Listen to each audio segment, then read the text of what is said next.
Hello, guys. Oh, just fixing everything. Hello, everybody. How's everyone doing? Welcome back, guys. It's been a really long time. I haven't done a live stream, but today's topic is really important and close to my heart, and I'm really looking forward to learning from my guest and. Sharing his personal experience and seeing how we can help each other, people who are suffering and people who are going through addiction. Without any further delay, let me bring in my friend, my dearest friend, and we are going to be talking about addiction and how it affects the person themselves and how it affects everybody around them as well.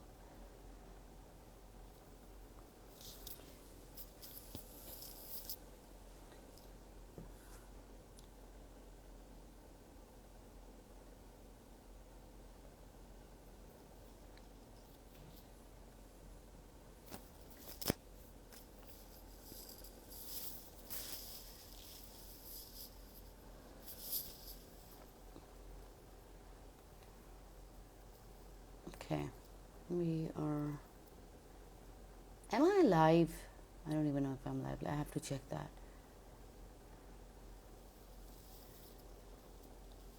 Yeah, I'm live. Sorry. So, addiction.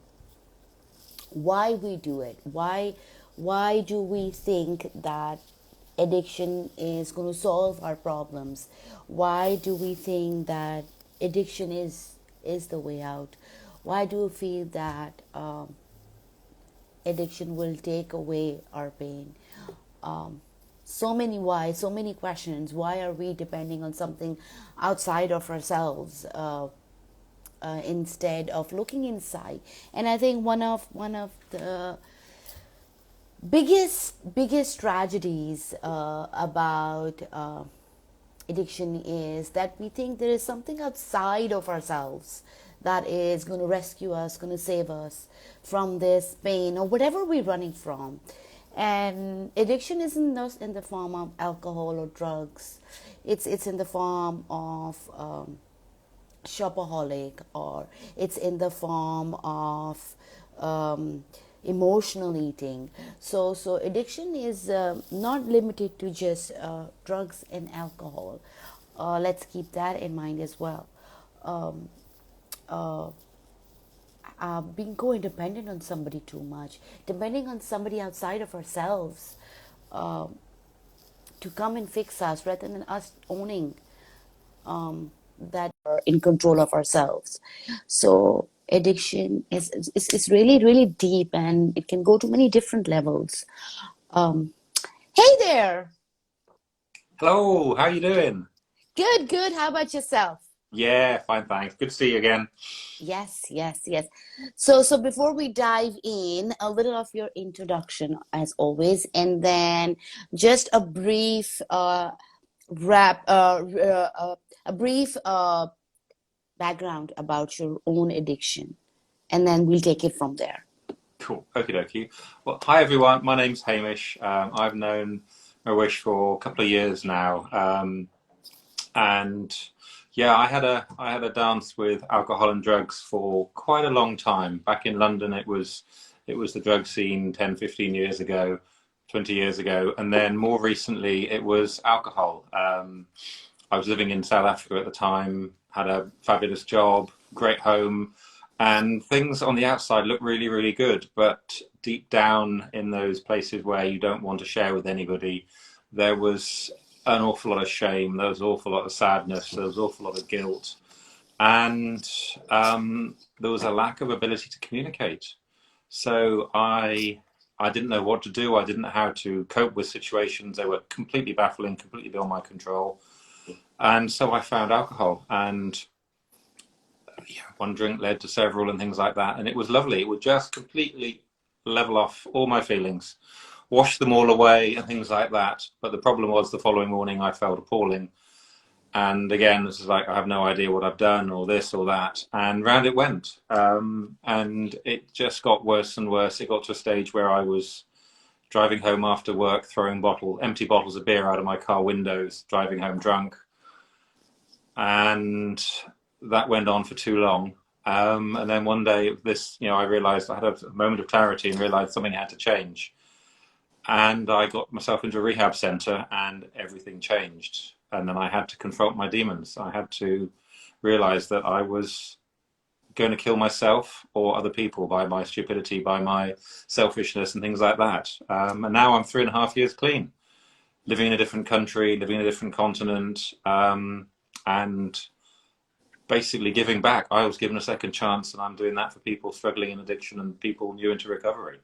That's the essence of my story, Marish. Right, right. So Hamish, what is the cause of all of us leaning towards some sort of addiction? It's pretty different for everybody, but the essence is it's guilt, it's shame. For me personally, I was struggling with communicating. I was struggling with my feelings. I didn't know how to articulate how I was feeling. I didn't know how to express how I was feeling. I was full of rage and anger. I was very codependent.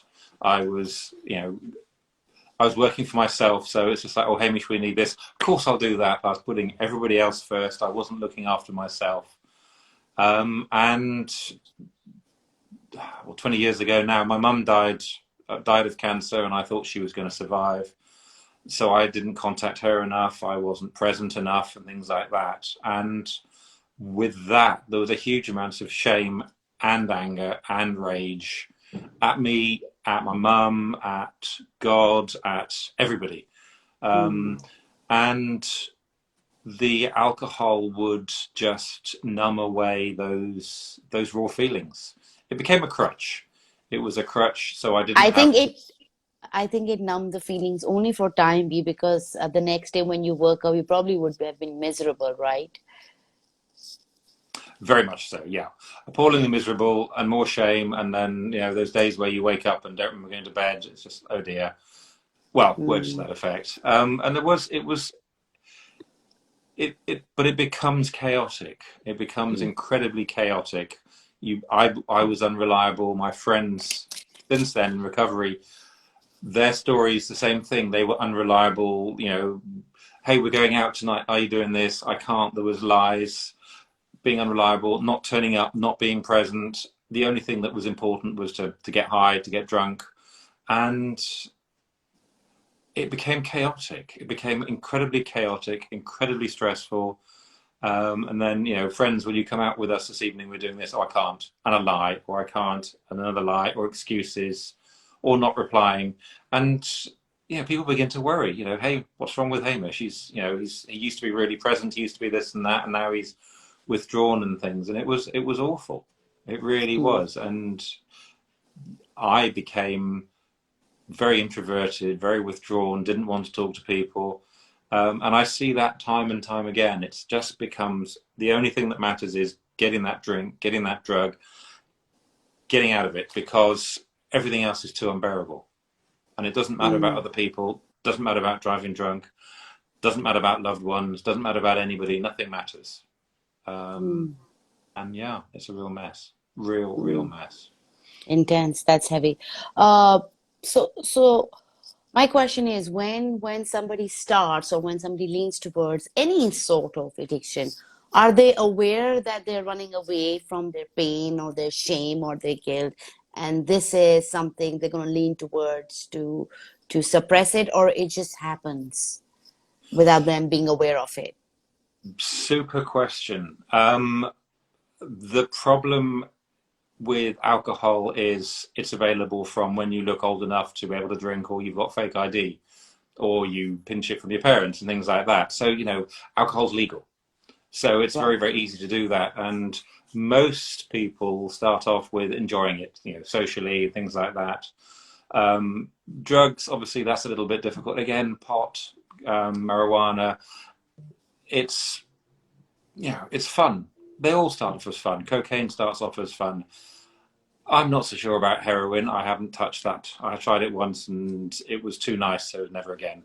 Um, but my experience with the drug, the stuff that you ingest, is it will start off as fun. Mm, Gambling, I'm not so sure about. Eating, that's a difficult one. A lot of time it's control. A lot of time it comes down to, I'm being controlled. My parents are controlling me. I cannot do anything. I can't go out. Can't do this. Can't do that. And then the person realizes they control their eating. They can mm, either eat too much or they can stop eating. That's the only thing they can control, and that brings in the bulimia. That brings in the anorexia or the overeating. mm, But it does stem from growing up, from when you have created ways of coping the best you could as a 5, 6, 7-year-old, 4, 5, 6-year-old. It's a coping mechanism where you've developed a way to deal with things. You've become older, adult.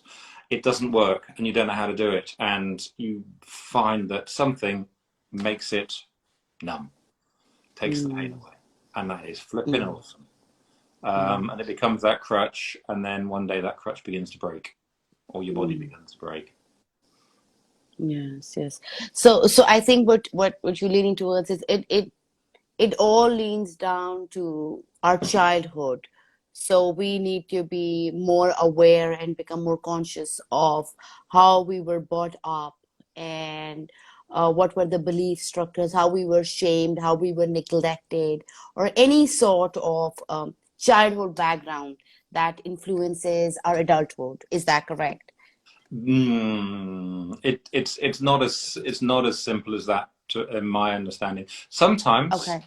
but sometimes it's small things. One of the things that impacted me was a guy called Adam at school when I was 11 or 12 or 13. He was a great artist. He drew these lovely characters, and I was desperate to belong. And I drew one. He said, "That's rubbish." And that I remember, I can't draw. I'm not creative. And I remember that just knocked me for six when it came to being creative. And I was rejected by him and that few group of people. So, I was 11, 12. It's really difficult to say, look into traumas, look into this, look into neglect. Sometimes it can be incredibly small.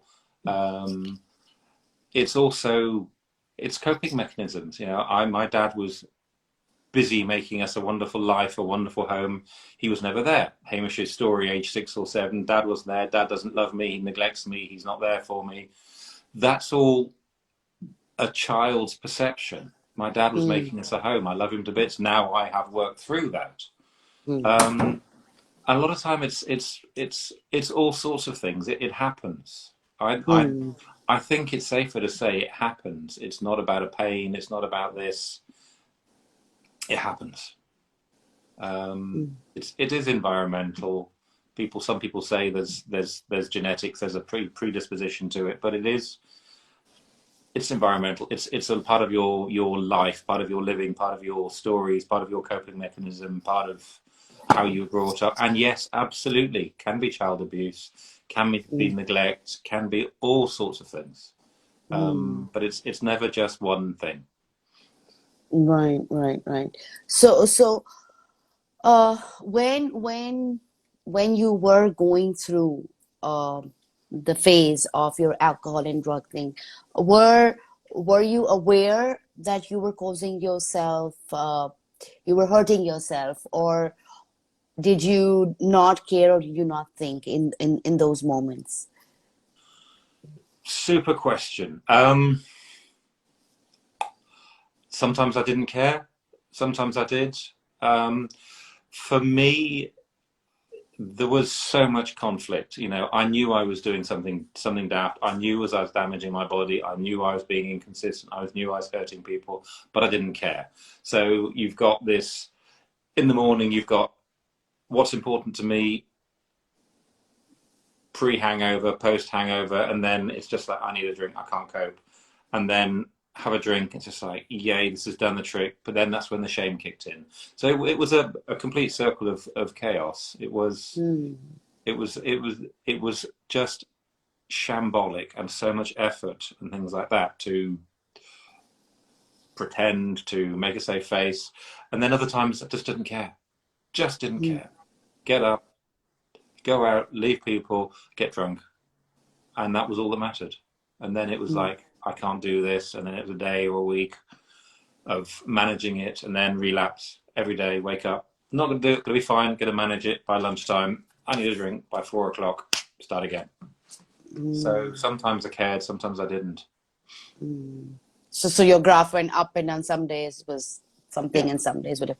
So and correct me if I'm wrong. When you're doing these things, then you have different personalities as well. When you're drunk, you're different, and when you're in the hangover or when you're sober, you're different, right? Your moods or the way you interact and all that.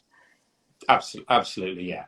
Yeah, I mean, yeah, drunk, you've seen drunk people, happy, cheery, whatever, and then the morose bit, and then waking up like, oh dear, I don't remember going to bed, or things like that.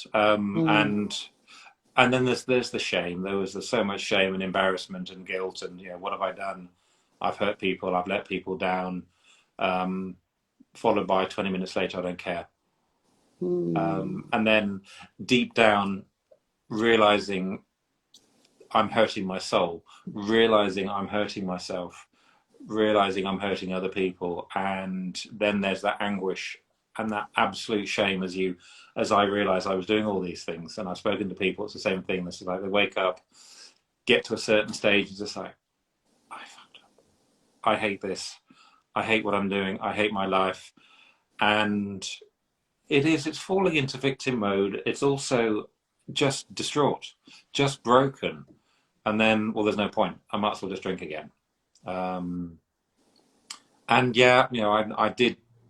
Maybe the world's better off without me. mm, More than a few times, enough times to think this is really not good. And then it was like, yeah, I've got a problem. And, I actually like my family. I actually like some of my friends and things like this. I actually have to get myself sorted. mm, Um, but that was a long way down the line. And I was overweight. I was very unhappy. I was letting my clients down. I was letting my family down. I was teetering on going down that way, and who knows where it would have gone to, and driving drunk 3 days a mm, week, which is nothing to be proud of. mm. It sounds like it's like I can speak from my experience. When I was stuck in the toxic marriage, it felt like there is no way out, and this is life, and it's never going to change, and this is my reality, and I'm regardless of the shame or the guilt or the helplessness, or how it was affecting my kids. Uh, I started to believe that this was it, and I stayed stuck in it. So I think that with what you're saying, well, when you were getting drunk and all that, you felt like this is the only way. There is no way out. Although there were phases where you had shame and guilt, and phases where you thought you were hurting people, and you need to stop. But at the end of the day, it was always you were still stuck. Just the way I felt, like I'm still stuck. There is no way out. And then you keep on going down that rabbit hole deeper and deeper and deeper, thinking that this is it. There's nothing good on the other side. It's not going to get better. So it's like where you say, whatever, I don't care. I'm just going to, carry on doing this, right? Absolutely. Um, and it's that, but it's also there's a utter hopelessness. Mm, There is a hopelessness. What is the point? And also there was for me, and again, other people, plenty of people I've spoken to, there was this.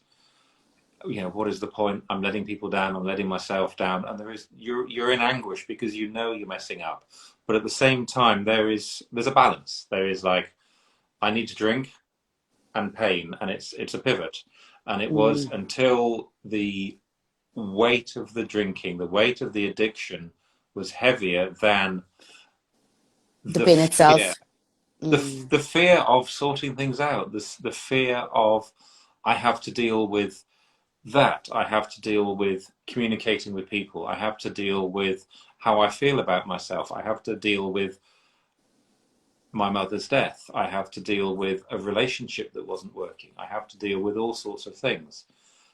And only when it was either I die or I deal with this stuff, and I came to that crossroads, I came to the fork in the road, because until then it was like, oh, I've drunk too much, and then relapse, and then feel I've relapsed, and things like that. But it will get to a stage when you hit that rock bottom, and unfortunately, we have to get to a rock bottom where it is mm, either do or die. For most mm, people, it comes down to something as fundamental as that, mm, and that's when it's like, okay, I now need to stop and feel the pain, feel the emotion, try and understand this, try and make sense of it, and get help. mm, Some people I've met have gone, I can't do this anymore, and they put the booze away. Okay, next. But mm, that's not very common. mm, Most people need help, need to talk to people, need to have their story heard, need to listen, just need to have someone to say, "Hey, I hear you." No judgment, no mm, judgment, no shame. Incredibly important because we beat ourselves up enough every morning. mm, Oh, what have I done? Every afternoon, going to the bottle store, knowing and pushing away all the feelings of like, don't do it, I want to do it. It's you. I knew that's all that mattered, and as soon as I got mm, that, everything else disappeared. Um, mm, and until I was able to go say I can't do this anymore and get help, that's where I stuck. Stuck mm, in that turmoil, the dishwasher, the tumble dryer, all these metaphors, mm, stuck. Yeah. mm. It's interesting. I think one of the things I want to point out, and of course you can always correct me, is that if we're dealing with a friend or a partner or a family member, anyone who's going through addiction, let's just talk about alcohol for right now, and you see this person, like let's say you're my friend and I'm seeing you that you're hurting yourself and you're drinking. I think one of the things that, especially in my culture, I think we do, since it's not legal, of course, as well, so there is more shame. And then we have the religion as well. The religion forbids it. So now I'm cursed by God and I'm cursed by my people. So much shame, right? And for us to be dealing with it with that mindset, I think people who are listening here, especially, I want them to understand that when you're dealing with a partner, a friend, somebody at your home who is going through this, uh, the biggest issue is that we start shaming them by saying, oh, you don't care about me, how could you do this, what is the family gonna say, you don't work, you're a Muslim, this is forbidden in religion. And we think that our anger and our way of helping them, this is our way of helping them. But we forget that these people are already living in tons of shame and pain. It's not that they're not aware of what they're doing to themselves. So by doing that, we kind of rejecting them more and pushing them more towards doing and carrying on the addiction. So, like you said so beautifully, that yes, it's hard. It's hard. Look, I'm a person of God and I'm a person of faith, right? And people who come with that belief, when we love someone, of course we want them all around this person in heaven, right? And what this person is doing is taking them to hell, and I need to stop them. If you want to stop them, then you have to go to them without judgment and say, hey, listen, I know you're hurting. I'm here for you. Instead of shaming them and pushing them more towards, they're already drowned in their own shame. I think we need people, because I know everybody around them is suffering. It's not that I'm trying to invalidate anybody's suffering. The one doing it is suffering. The one seeing, who loves the person, is also suffering. But for the ones outside, it's really important, essential for them to see and understand that we cannot make any sense until we go to them with a place of compassion and no judgment and just say, hey, listen, I know you're hurting. I'm here for you. What do you think? Spot on. You cannot shame somebody into giving up an addiction because they're better at it than you. Um, you cannot try and lead them. You cannot force them. You cannot send them to a rehab. You cannot do anything. You know, Mm, it doesn't work. When there are interventions or things like that done, you know, a lot of times people have to go to these things. It's either prison or a rehab center, that kind of thing. In that condition, people go and do it and just play lip service. They go yes, no, and then they'll come back and get out because you can't make someone do something they don't want to do. mm, That's breaking their spirit. And shaming people, again, that's not going to work. mm, But it's difficult. You're like, what do I do? I can't shame you. That doesn't work. I can't do this. I can't do anything. I can't say you're hurting me. That doesn't work. You mm, cannot make it about you. It's, my friends who are struggling, I can't say you're letting me down. You're shaming them. You can't say, what about me? What about me? It's not about me. mm, All I can do is say, hey, I see your pain. I see what you're going through. I don't know what you're going through. I don't know what you're feeling. I don't know mm, anything. All I know is I can hold a safe space for you, and I love you, and I'm here. I do not mm, judge you. I don't judge you for drinking. I don't judge you for being unreliable. I don't judge you for promising to do something and letting me down again. You know, when we stop doing that to people, you've actually given them a chance. And the mm, best thing you can do is actually to carry on living your life. I'm also helping people, around the person struggling to help them understand where they are in their own life. And I'm a victim because you're upsetting me. I'm a victim because you're embarrassing me. As you said, there's so much shame in your culture when it comes to the religion, the family, the pride, and all this lot. I'm not belittling anything, but you're not going to win by dragging any element of that into it. Um, mm, Me, my partner, or somebody I know, all I have to do is be there for them and appreciate what they are and get on with my life and just say, mm, hey, I'm there. And boundaries. You don't come and talk to me when you're drunk. You do come and talk to me, you're drunk. You don't do this, you do that. You just say, this is what's okay and this is what's not. I love you. I will not talk to you when you're drunk. You will not come to my home when you're drunk. Or high or whatever, and it's just that, and it's just say it's for my protection and your protection, and So, then have so a, when you're dealing with somebody, right? Now, it makes sense for the one who's not the addict and is someone that loves this person or cares for this person. mm, You're telling them to set boundaries because it's not their job to fix the other person. Their job is only to see what's good for them at every level, mental level, psychological level, and set those boundaries. Like you said, okay, we're not going to talk, we're not going to meet when you're high, and you can't come to my place when you're high, and stuff like that. But my question is, when you do that, do you think that that gives the addict a sense of, oh, they don't care, or even they are pushing me away, and they go into a deeper hole of like, oh, nobody really cares for me? That's my question. what can you control in your life? You can control your responses, what you do, i.e. your actions, and how you show up. If I say to you, Mawish, I don't want to see you tomorrow, because you can go, oh, poor me, he doesn't want to see me anymore. Or you can go, cool, okay. So I can't control how you're going to respond to something. So if you say, Mm, if I say to a drunk friend of mine, you're not coming around to my house when you're drunk, that's what I've said. They can interpret that as he doesn't love me anymore, she doesn't love me anymore, I'm a worthless person. I didn't say that. I just said, you're not coming into my house when you're drunk. How they Gotcha. interpreted it beyond my control. If they're going to go, oh, poor me, doesn't like me, they're playing victim.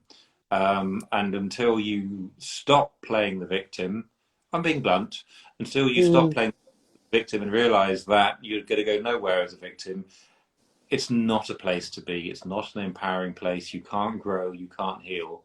But when you go, mm, hey, I need help, please help me, then yeah, come around, or let's meet up if you're drunk, and then we'll have a chat. It's it's about your safety. Um, mm, Absolutely is about that. Especially if you've got children or family around. The last thing you want is someone unpredictable around. Um, mm. yeah, that's basically what it is. And it's if they react badly, you just say with love. With love, you're not coming to see me when you're drunk. You know, that's kind of Mm, thing. You explain simply why the boundary is there. The boundaries are to protect my boundaries are to protect me from mm, everything else. That's all they're for. So just that. mm, Yeah. right, Does that right. help? Yes, yes, that makes sense because a person who's stuck in a victimhood uh, uh, is there is no way. We've all been there in different ways, and I know there is nobody that can save us from that because we live in here, creating that story in here, and unless we realize that either we can keep on doing that on repeat or take ownership and change the narrative by owning everything and changing it. Yeah. You hit on a really good. Sorry to interrupt. You hit a really good thing there. It is changing that narrative. Going back to one of my stories, my dad was too busy. He was never around. That was Hamish's belief when he was 5, 6, 7, 8, 21, 30, 35, 40. And it was only when I actually thought about that and thought, no, my dad made us a beautiful home. We had a lovely home. I was very fortunate. He did love me. And then Mm, I had to stop telling, oh, my dad doesn't love me. Poor Hamish, poor Hamish. It was a lie. That story I had made as a child protected me as a child. As an mm, adult, I could see all the cracks in that story. mm, That story protected Hamish when he was small, when he didn't know better, when his skill set was this big. Now mm, at 45, when I approached this, 50, when I sorted it out, my skill set was bigger, my understanding was bigger, and I was able to go, that story's not true. And then, like, wow, okay, I've defined myself with that story. I have to change that narrative because it's a lie, or I'm out of integrity. Um, and by realizing that, I have a super relationship with my dad now. It's taken 50 mm, years um, because I know he loves me. He was doing his best. He made us a home. But I said, Hamish at age 7 didn't appreciate that. So I was mm, in that victim mentality, fighting with my dad, bickering with my dad, not having that relationship I could have done until I realized that story wasn't true and changed the narrative. And that's where the power is. mm. Our stories are so important, right? We really have to, as adults, revisit our stories and see that, like you said, so beautifully, that you went back to when you were 7 and 8, and this was your narrative. This was your understanding regarding your dad, that he wasn't there, he was absent, and whatever you wanted, it lacked. So that though that story was true, but it wasn't the entire truth. And now that you're an adult, now it makes sense because he was trying to provide for you, he was trying to give you back, and now you have a beautiful home.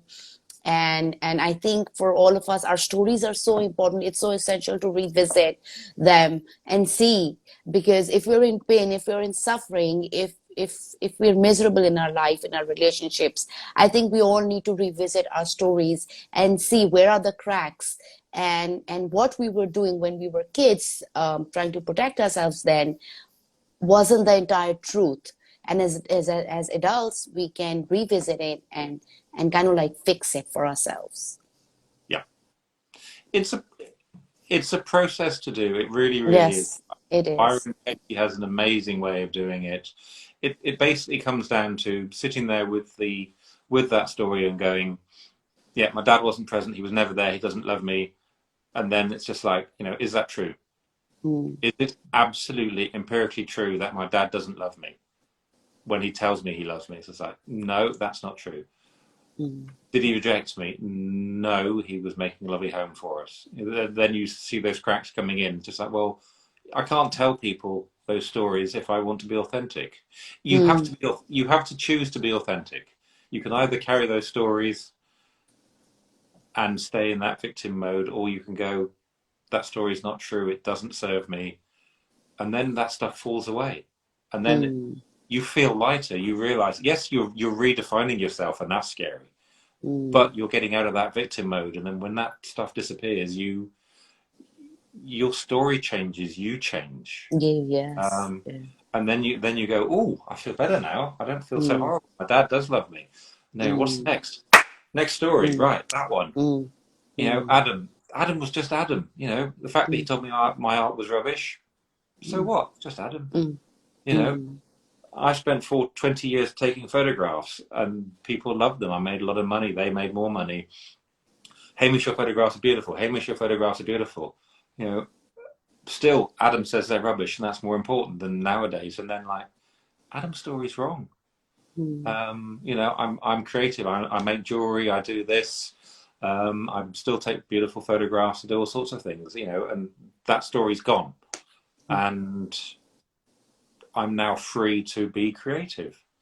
What's it? mm, Redefine yourself, and why not redefine yourself every day? Why not make your reality better every day? My reality doesn't have news, doesn't have TV, doesn't have stuff like that. My reality has beautiful walks that I go and make the effort to do. I have plants in my house.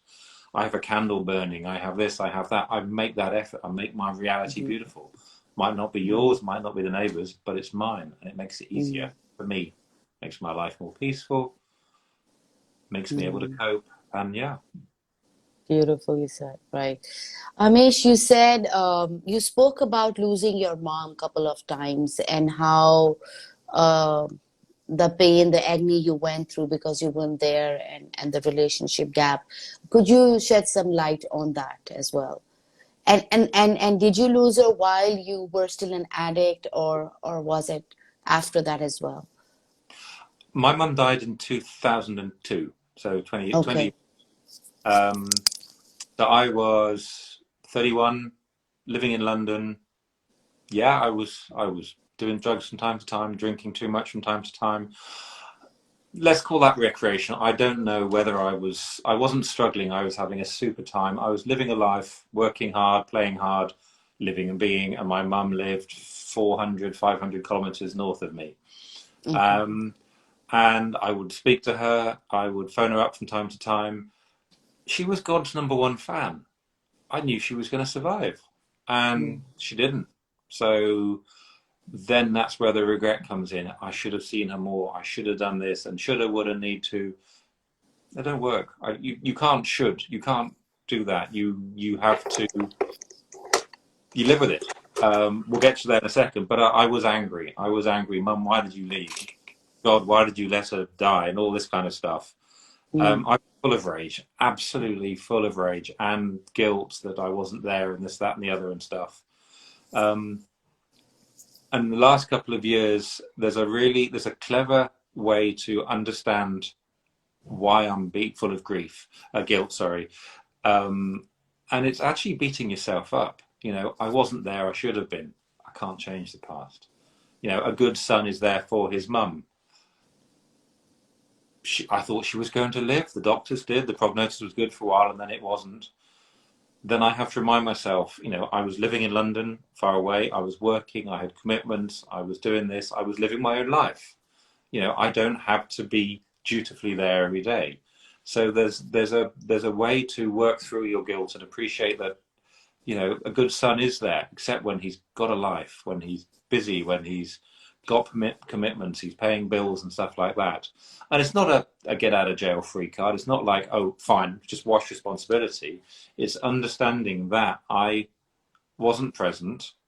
and I can either beat myself up, poor Hamish, he wasn't there, be angry, be rageful, or process that and realize I wasn't there. I love my mum. She was amazing. Remember her fondly. Wistful, there is a regret I didn't do it, but I didn't.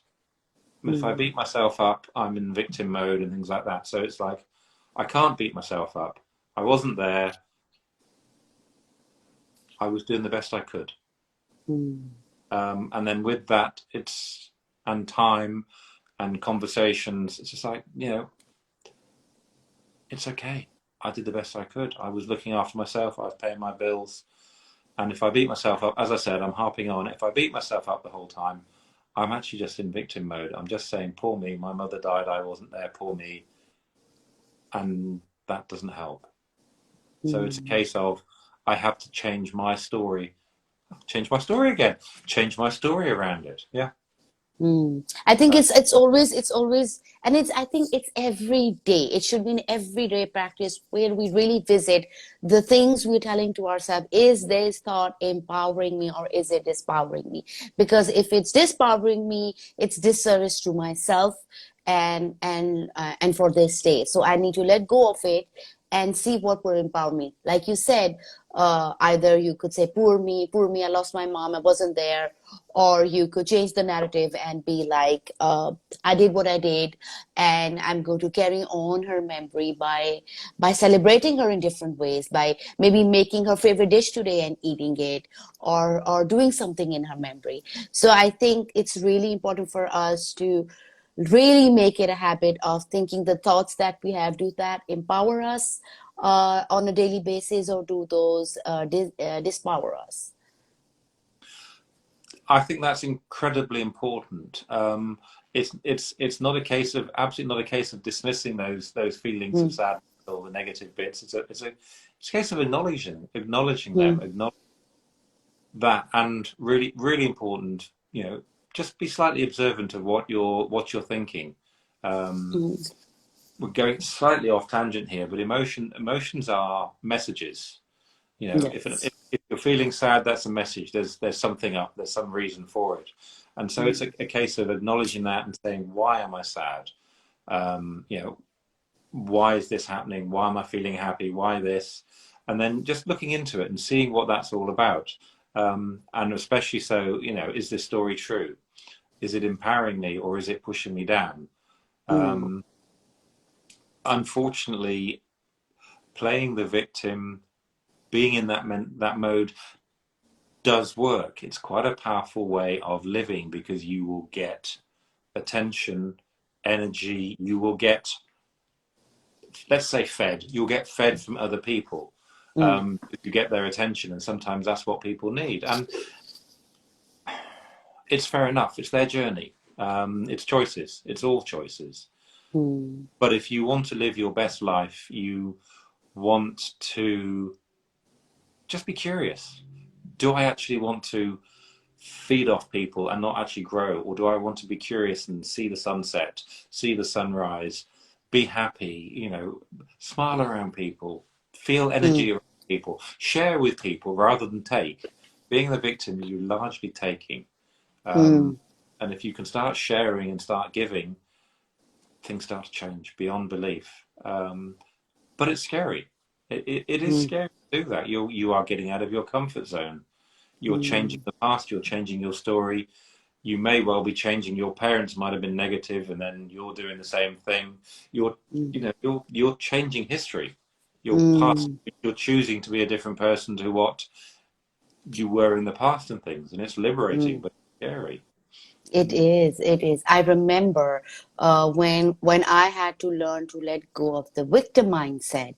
It was scary. I was like, because your whole core shakes, your whole identity is shaken, your whole belief, your whole life was a lie, right? Because I was living in that bubble that I'm the victim of my whole life, and now that I'm coming to terms with it, I have to actually crack that bubble and step out.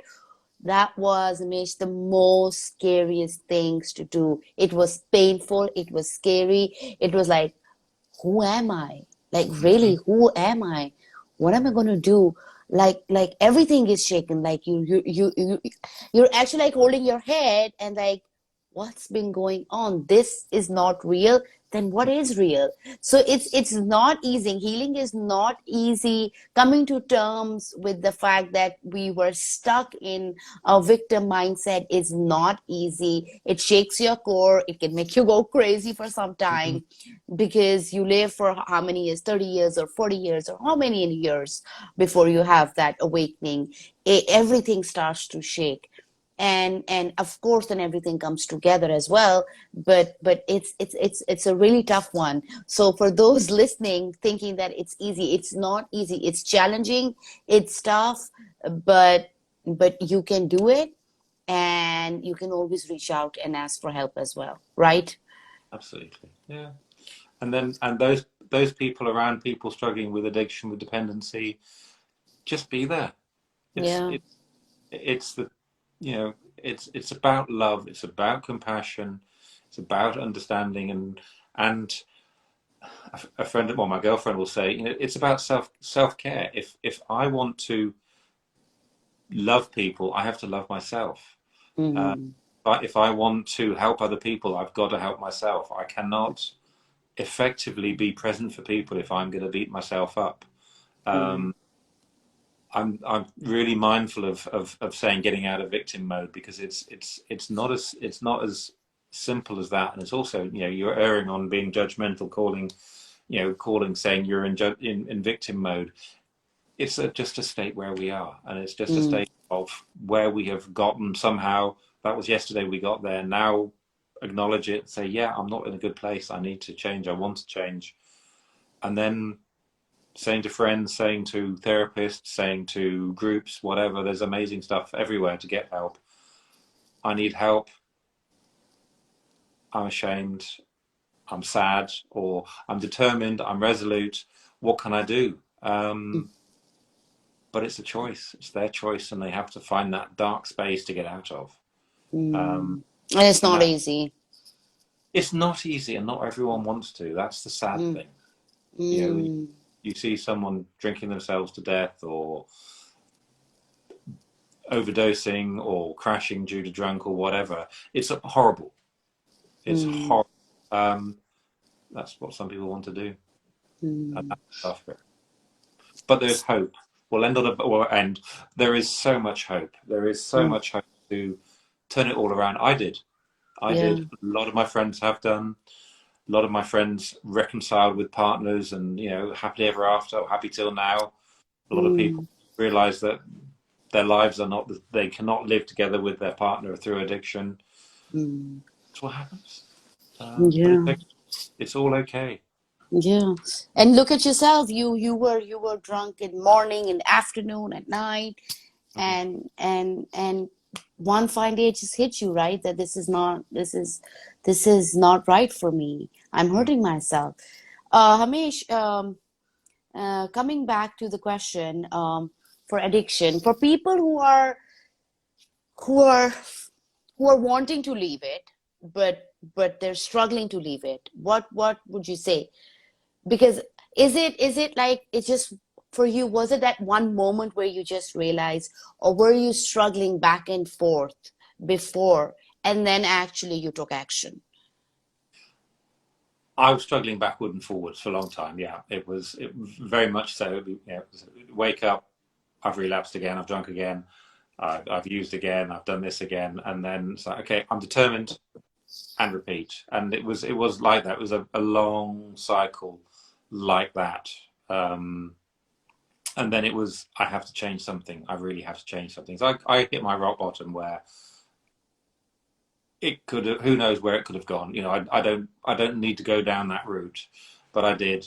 I could end up killing myself, or killing somebody else, or lose my house, lose everything. And fortunately, I didn't get. Fortunately, I was like, I have to change things.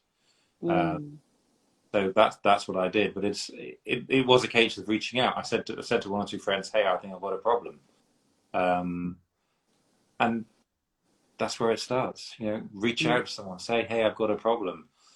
So it's Yeah. the first step is acknowledging the fact that this is a problem or I have a problem. There's usually so much denial in there. It's a case of have a chat. The best thing is if you wonder whether you've got a problem, the chances are you have. And being in denial is quite fine, but have a chat with somebody. You know, I'm offering a free call on Zoom, on WhatsApp, where I can have a chat with people, and have a chat, have a discussion, chat to a friend, talk to a doctor, all those kind of people. But you've got to be honest. Mm, It is honesty, um, and there is no shame. There is no shame. Talk to someone, somebody who's caring. Somebody will not say, "Oh, you're drunk and sod. Yeah, too bad. Go away. Not interested." That's the wrong mm, talk to. mm, But yeah, if you think you've got a problem, you probably have. mm. Yes. I'm just thinking of the fact that somebody in my culture with who has an addiction problem, whether it's drugs or alcohol, there is so much shame behind that because belonging to a culture where it's so condemned and shamed because of religion, because religion forbids it. I think people suffer more because they don't know if they should reach out because they're scared, they're already beating themselves up, and now, okay, I'm going to reach out to this friend or whoever. What if I lose them if I tell them the truth? Mm. Because it's unacceptable behavior, right? So I just wonder, it's harder for such people on my side of the world because of religion and so many other cultural aspects. Yeah. So Yes. what advice would you give for such people suffering? That is that is a tough one. It does come down to if someone is not going to respect you when you give a cry for help, that's not someone ultimately who should be a friend. Hmm. If a friend is not there for you when you want to change, they may That's just not want. your friend. Hmm. Yeah. Um, I have, I said, I was brought up Christian. I threw it all away because of all sorts of reasons. I'm now much more spiritual. I have an understanding of spirituality. That is my thing. That's come down from searching and asking and things. So it's not religious, it's spiritual. Hmm. Um, there'll always be people you can reach out to in every culture who actually are broad-minded enough to go, hey, yeah, you're not following the rules, but that's okay. We can help. Um, Right. there always will be. Yeah, there always will be, and Right. um, the shame thing. The shame thing is also embarrassment. It's cultural, but it's pride, and it's what it is. You know, Hmm. it's what it is. Um, my dad wasn't aware of the space I was in. I haven't told him. It doesn't matter. He would have been Hmm. upset, very upset. Hmm. Um, What about your mom? mum had long gone, so Right. She so wasn't around, right? he wasn't Hmm. around. Yeah. Hmm. Um,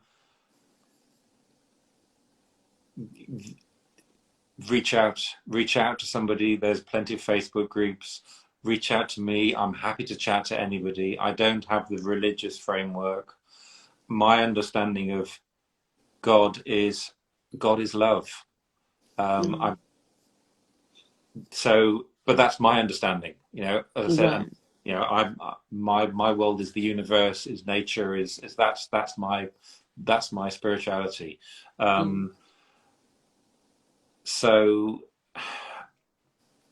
I really don't want to get into talking about stuff I don't understand. Right. But It's okay. there is forgiveness, Absolutely. and we're human. We are Hmm. not set up to fail, but we're human. We're here for experiences, and Hmm. we can't be godlike. We can just do our best. And yeah, I'm Hmm. sorry. I want to change. Please help me to change. And my understanding of any religion is, I'm sorry. Please forgive me. I want to change. is that olive branch to let's change. Let's Mm, Hey, let's go for it. This is how you can change. This is how you can start to move forward. This is how you can do that. mm, Um, and if friends or family discommunicate you, that's really sad. But mm, that is their ego. That is their fear. That is their fear of other people judging them. mm, Um, and you can reconcile. I've reconciled so much, mm. but I've also seen people completely written off. And I'm going to make a terrible assumption. I assume in your culture, if someone is found out to be drinking, there are repercussions, and it can be tough. Yes, it is. I totally agree with you. Uh, Coming back to the question, so you said you went back and forth with wanting to leave and then not doing it, and then how did you eventually come to terms with, okay, that's it, and then you just go cold turkey, or how did you do it for yourself? I I realized I had a problem. I had to admit it to myself. At one stage, I had a problem because Hmm. I was driving drunk. I was throwing glass bottles out of my window and out of the car window while driving, and then every time that smashed, just like someone might stand on that, which is against my values. Hurting people. Hmm. Throwing glass out is littering. That's wrong. In my heart, that's wrong.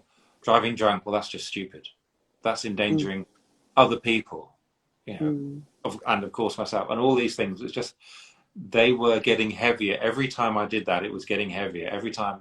There's the millstone. It was something heavy on me. It was getting heavier and more difficult and weighing on my soul. And okay, that might sound woo woo. Doesn't matter. We all know when we're doing something wrong. We all know when we're doing something that empowers us, and it was all disempowering me. And it came to the point where I can't do this. I cannot live this inauthentically. I cannot live this lie and this chaos because it's tiring. It's really Hmm. tiring to go 5:15, the bottle store closed in 15 minutes. I've got 20 minutes work to do. What do? I compromise my work. I compromise my clients. And at some stage, I can't do this anymore. This Hmm. is where my money comes in. This is where this happens. This is my family. And I had to go and get out of that. So I said, I need help. And the way it worked in South Africa, I paid my medical aid. So I was able to get into a rehab. In the UK, it's difficult. In America, if you've got adequate insurance, you can get into a rehab. Other Yeah. places, I have no idea. Uh, Hmm. so There I are was no rehabs in my country. there's no rehabs. Nope. Do you know? Yeah. So it's That's a more tough difficult. one. Yeah. Yeah. And there's AA, there's online groups, whether it's Alcoholics Anonymous, whether it's secular groups. There's all sorts of communities you can join and talk and listen Hmm. and share, and that works really well. And they're all online now, on Zoom, Hmm. on all sorts of platforms where you can do that and talk to people. You can be anonymous, you cannot be anonymous. So there are ways of doing it, and it's also just to go, okay, hands up, I'm guilty, I'm broken, I'm ashamed, I don't know what to do, I need help. And it's okay. It's okay to ask for help.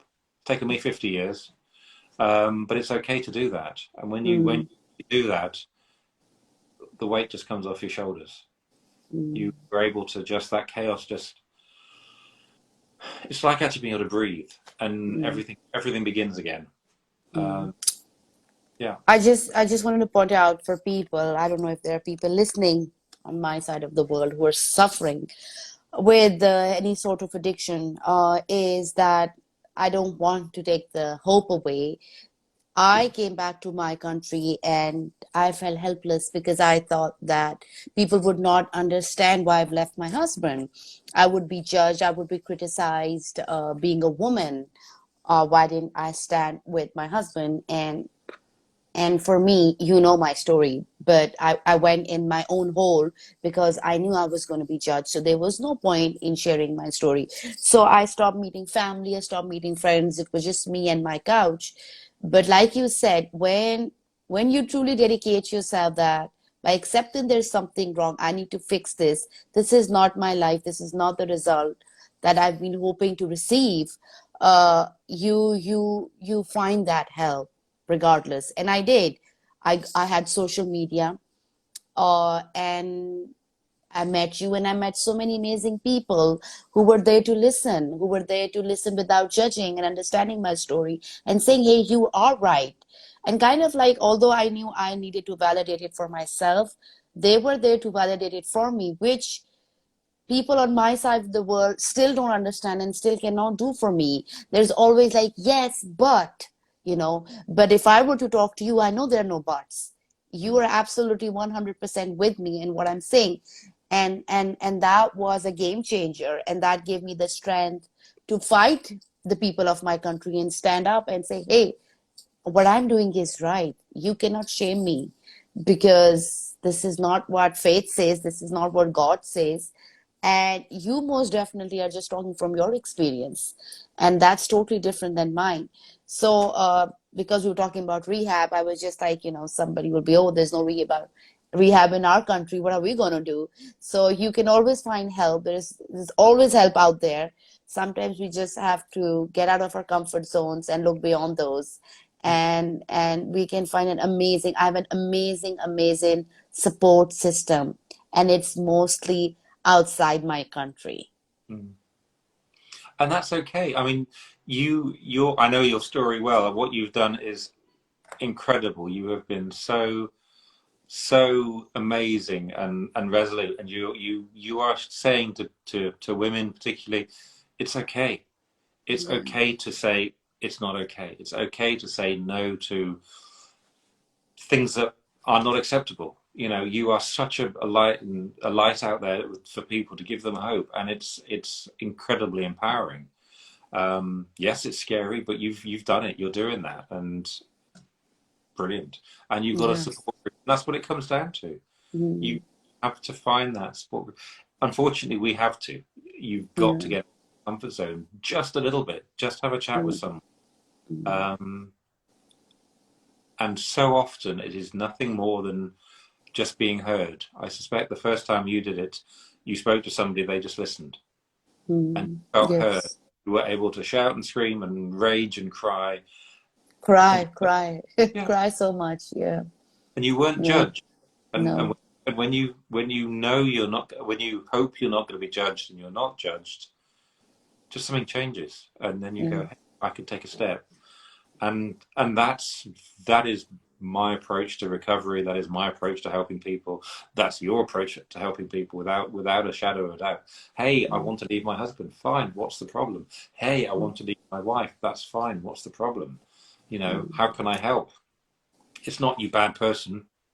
Mm. That doesn't work. It's fine. Yeah. Mm. Yeah. Yes, So absolutely. Yes.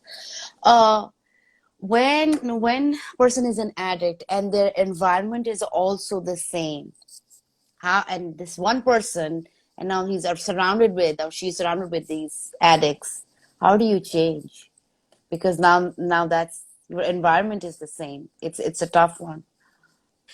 it is a tough one. A lot of people will physically relocate themselves to somewhere else as a way of doing it. Or in the Mm. case of drinking, I'll just drink at weekends, or I'll just have an occasional one, things like that. You you have to be prepared to change everything. Okay, that's too much. You have to be prepared. Let's That be was too much. I was like, ooh. oops, wrong. Wipe that out. Cut that section out. You have to be able to say, I want to change a little bit. I want to change. I want to look after me. I Mm. want to do what's best for me. Because it's incredibly daunting. I remember thinking, I can never have a drink again. Yeah, I can't do that. How do I go to the pub? How do I hang out with my mates? Just Mm. that alcohol. Mm. Fine. Yeah, I don't wake up hungover. They wake up hungover. Um, but Mm. it's being curious to say, look, I need to change something. What do I need to change? And so we won't go down that route of, you're surrounding in it. You have to protect yourself. Mm. You have to start moving out of that way, even if it's just from here or just from here. If you can't do it physically, but it is difficult. And as you said, there's I shame. always I always bring it back to my thing is that when I was trying to stand out and talk about a toxic marriage and abusive marriage, I was surrounded with women, and especially women from the previous generation who had lived the abuse, and they believed that this is the only truth. And for me it was like, okay, I'm going to lose everyone I know, because now I'm trying to stand out with breaking their belief structure, questioning their belief structure, and questioning their reality. So now they're threatened because they've lived that truth. And I'm saying your truth is not true. No, there is a life outside, and I'm going to live that life, and I'm going to show you that a woman can survive and sustain herself. She doesn't need to be in an abusive, toxic relationship. This is not the reality, you know. And it was scary because I felt that I'm going to be left alone. My family is not going to be there because I'm going to be the outsider, right? And for the time being, Mm. I think for a year I was. Nobody liked me. Nobody wanted to talk to me. If somebody would talk about their in-laws, I would put my foot down and say, why the hell they can't talk like that? So nobody liked me.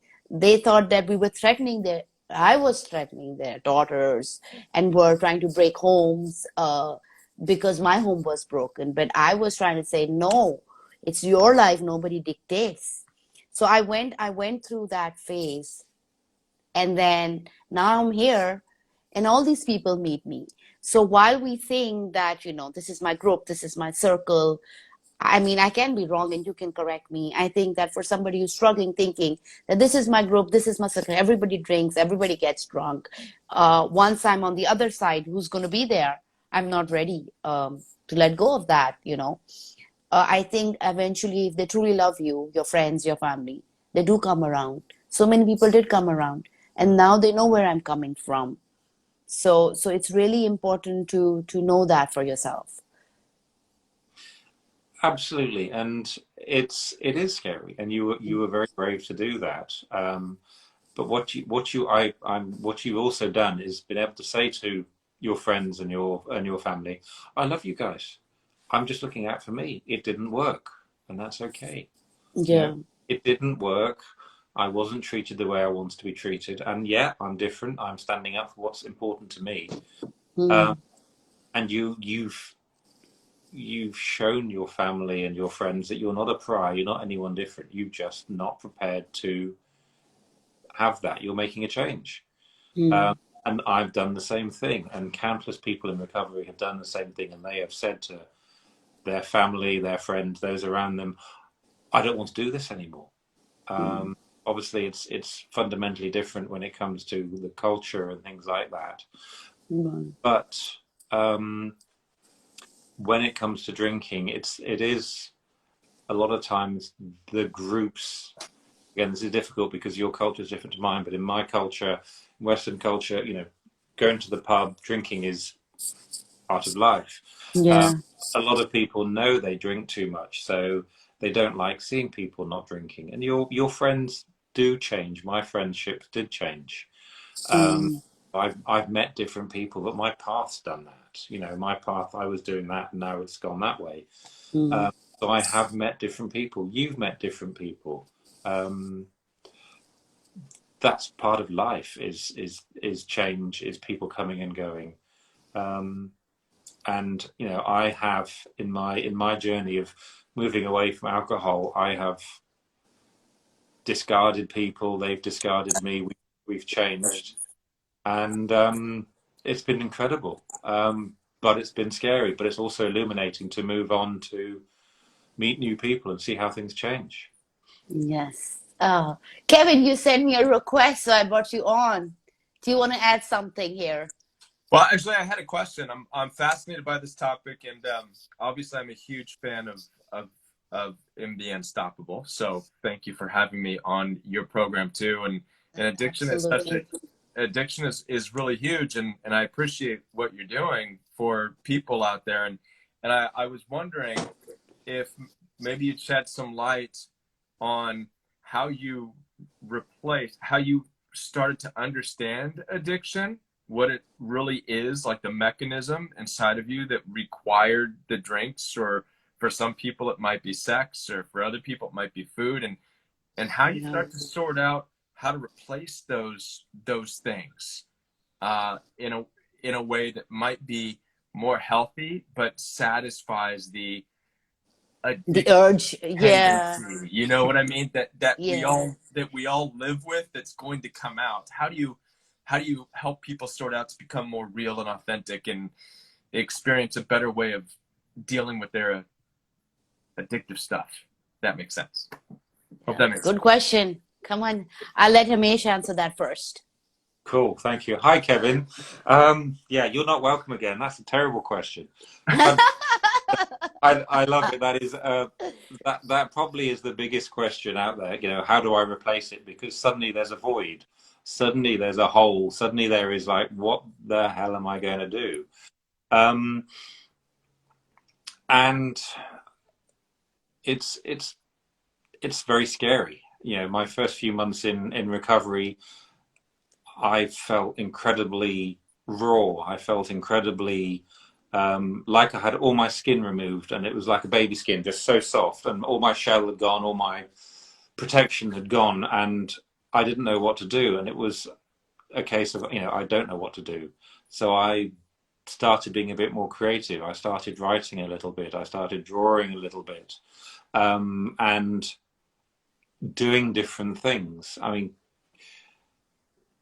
community is incredibly important, because usually somebody struggling in addiction has withdrawn themselves away, and there are cliches, you know, addiction, connection is the opposite of addiction. It's definitely an opposite, it's not the opposite. So absolutely, community. Do some sport, do some exercise, join groups, that kind of thing. Talk to people. Really, really important. So people around you who are going to push you to satisfy a new way to get high or reach that feeling of euphoria. So you're saying it's just the people, what you surround yourself to kind of push you in that way, right? I guess you could say that, yes, but absolutely people and like-minded people. Yes. Yes. That's incredibly important, but also being I creative. think also that having a purposeful and meaningful life. I think that's so important, because if if if we have to replace that feeling, that high, I think for me what has worked was I had to go after something I'm really passionate about, because that gives me the high. Every day I wake up, I'm doing something that I'm passionate about. It gives me that high. It empowers me. So now I'm replacing that urge, that craving, with something I'm passionate about. So while the community may be important, sometimes we lack having the community, the support, the way we expect to have. So for that, it's so essential, I think, that we look within ourselves and say, okay, this is what the high was giving me. How I'm going to replace it now? Okay, I'm going to do something I'm passionate about. So I'm passionate about dancing. So I'm going to go and I'm going to dance. I'm going to dance like nobody's watching me, and I'm going to feel alive. It's all about feeling alive. High is a sort of feeling alive, like feeling yourself, feeling your senses, feeling who you truly are. So I think for me, it is more than the community, because I lacked having that community support, to be honest. For me, it was finding my high myself, or creating that high for myself. And that was being passionate about helping and empowering women. So every time I help and empower and change somebody, that's my high. Yes, I did it. I'm passionate. Now I'm going to go and change somebody else or help somebody else. And when I'm not doing that, and when I get off track, I can see I'm falling back in some other sort of addiction, whether it's eating, whatever it is, and it's like, okay, now I'm going to pull myself back. What do I feel passionate about? Okay, there's where the energy is going. I hope I'm making sense here. So in the unstoppable, what you're saying is, if when you fall into these places of feeling like you want to satisfy an addiction, this craving, maybe stop and think, okay, what else in my life am I not doing right now? Yes. Like, That I can what's feel alive about, that can make me happy, that can make me feel whole and complete. Yes, yes. So I wonder then if addiction might be the result of The a lot of lackness. times not Yes. doing what you think, what you Yes, know inside you absolutely. should be doing. Yes, absolutely. Yes, part of that. And so Part of that. you're filling it Yes. with the so-called low-hanging fruit because it's easier. It's easier to get drunk than it is to face this difficult challenge that might make me a better person. Is that kind of thing? Yes, yes, yes, yes. Absolutely. I mean, there can be so many layers to it. I mean, your addiction is not just a fact of you not following your dream, or you not living your life that you're supposed to. It can be low self-esteem. It can be trauma. So first you have to address that. You just have to become aware of, why am I an addict? What made me this? Was it because of the lack of self love? Was it because of trauma? Or was it because of I was living a life that was not fulfilling me? It was just fulfilling for everybody around me. Hmm. So it can have so many layers to it. It's definitely, that's a really good one. When you do find your passion, when you do find your muse, you do get inspired. That makes a huge difference. Yeah, I love that one. That's very much a case. And unfortunately, so many people are not living. We're in boring jobs. You're not respected. You're not. There's no purpose, and purpose is so incredibly important. I've found so much joy in what I'm doing and how I'm doing it. You absolutely have, Kevin. It looks like you have as well. You've got a purpose there. I can see it in your eyes, and that's really, really, really important, because it's a reason to get out of bed. And if you haven't got that reason to get out of bed, it's quite easy to make that reason, as you said, something to drink or something to smoke to get you high, to get you low, something to eat. Um, Incredibly important. Yeah. Kevin, how about if I ask the same question that you asked? What is your answer to that? I'm sorry, what question? The question that you asked, and we answer that for you. That I I don't can't. know how to. Well, I think that I am in agreement with what you said. It just kind of rolled out naturally. It's this understanding that at some point in our life, because I think, for me personally, I think addictions speak to the way in which we're designed. Just, you know what I mean? We need to be a certain way in order to survive. We have to have motivations to go out and hunt. We have to have certain motivations to have children and multiply. We have to have motivations to eat. We have to have, and I think the only way that as humans we've evolved, or if God gave it to us, was to have chemicals that help us balance these things. You know what I mean? It's like, what really makes us roll out of bed in the morning and go do anything? So we have internal reward systems.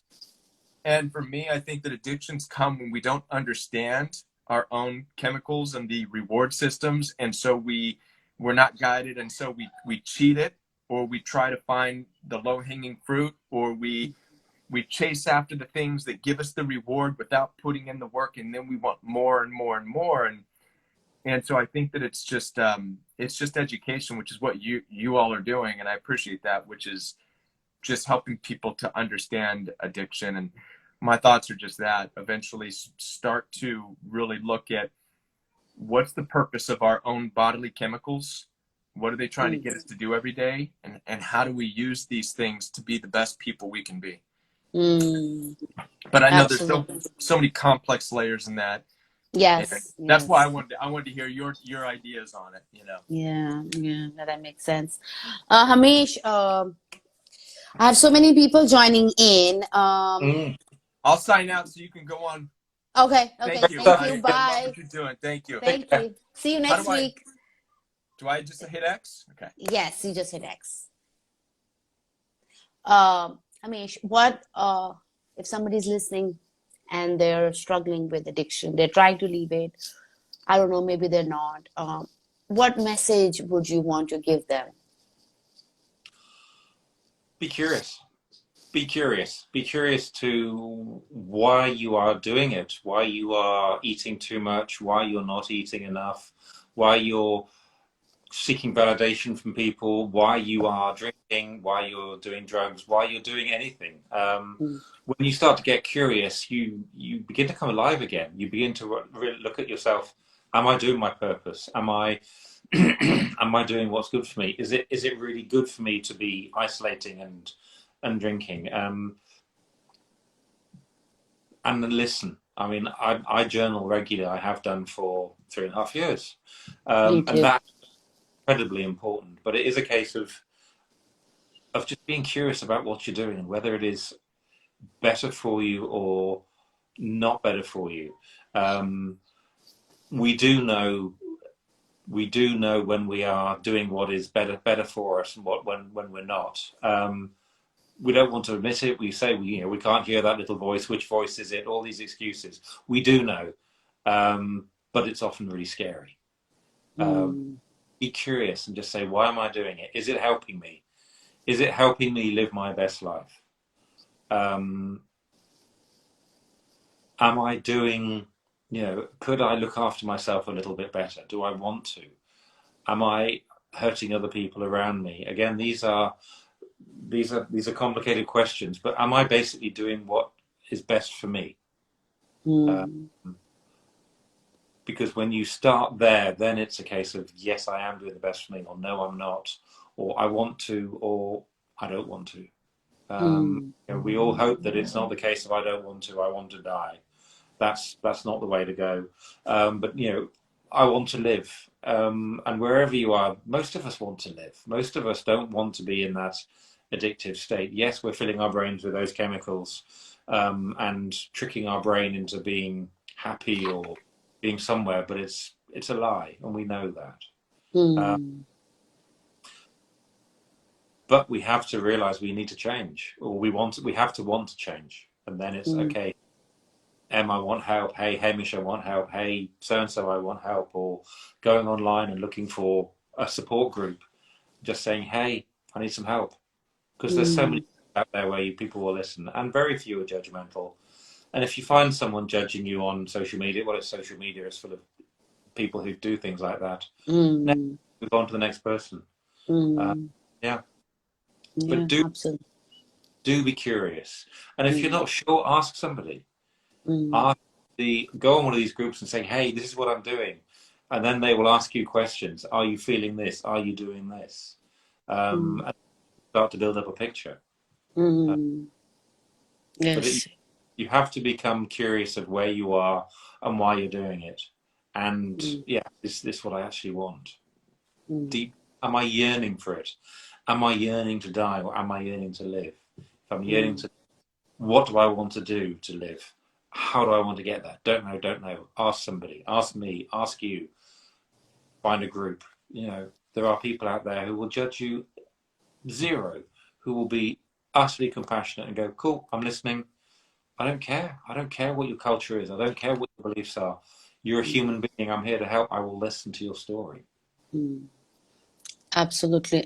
And I would add, for me, I think we've all been at a point where we thought that we won't be able to come out of our pain, or this pain would take our life. And I had two kids, and all I wished for was life would end for me and my kids, and the suffering would end, and the shame and the guilt and the pain would go away. And like you said, I got curious, and one day I came to an answer that I went through so much, and it can't end like that. This is not the end I want. It's not worth it. I went through so much of pain, and then just to want for it to end, there there has to be something good in it. And my question in that for myself was, what is the one thing in all this mess, in all this pain, in all this shame that I'm drowning in? What is the one thing I still do love or like or appreciate? And that was my kids. And my kids were sleeping right in front of me in their beds with their innocent faces. And I looked at them, and I said to myself, they don't deserve this. And if not for me, I'm going to have hope for them and change and show them Mm. that you can overcome anything. And I know it's hard. I know it's tough. I know it still gets tough for me, guys. If you think it's all perfect, it gets so tough that I need therapy. But it's always about realizing and accepting that, hey, I need help, and reaching out and talking, or doing what is right. So if you're suffering right now, you're not alone. We're all suffering in some way or the other. Uh, just hang in there and reach out. That's all I would like to say. Absolutely. Yeah, That's what it, yeah. Just reach out and just be honest. yeah, Or just reach out. If you can't be honest, if there's too much sadness, just say, hey, I want some help. Will you yeah. listen? That's all it is. Will you listen? Yeah. Yep, yep. Thank you so much for coming forward, sharing your story, and doing this with me. I know we still have another one to do on relationships, and that's going to be a big one as well. Thank you so much for your time. Thank you so much for coming forward and doing this, Amish, like always. I'm so grateful. And one more thing, you were talking about your program. Could you just briefly tell people about it, and then we can wrap up on that? Absolutely. Well, first of all, thank you ever so much. Lovely to see you again. Lovely to be on here. Lovely to chat. Lovely to meet all your followers, those who joined us, and things like that. And yeah, I'm putting together a program. I've got a program to help people. It's evolved since last time we talked, so it's as much for the people struggling with addiction, with dependency, as those around. It's helping to understand where that person is, where they are, how they can move forwards, and how to look at those stories and see what we've told ourselves, what we brought up ourselves, and it's beginning to understand where we are and how we can move forwards from that, and how to start planning a life and go, right, this is what I want, this is where I want to go to, and then stepping into it. So Hmm. it's that kind of thing. It's becoming Taking the clear, first step. taking the steps, Hmm. understanding what's triggering us, why I get triggered, understanding the guilt and the shame, looking at why am I judging people, and self-care, and Hmm. realizing, as I said earlier, if I want to help the people, I need to help myself. If I want to be Yeah. respect myself. Uh, Hmm. and it's becoming aware. And yeah, so I'm doing that. I'm doing one-on-one programs, and also doing some group work so people can come together. That can be difficult because I want to be anonymous. That's fine. So I'm looking at ways of doing that. But yeah, have a chat and see where we can go from that, because I was given a second chance, and yeah, Hmm. my passion now is to help other people who want that second chance, because we all, Yeah. and Yeah. there's so much out there. Yeah. Yeah. Absolutely. All right. Thank you so much, guys. I will tag him and right on this. I'll share his handle, and then you can connect with him. Thank you so much. Take care. We'll stay Thank you. connected. Bye Take care. bye. Oh, cheers. Bye bye.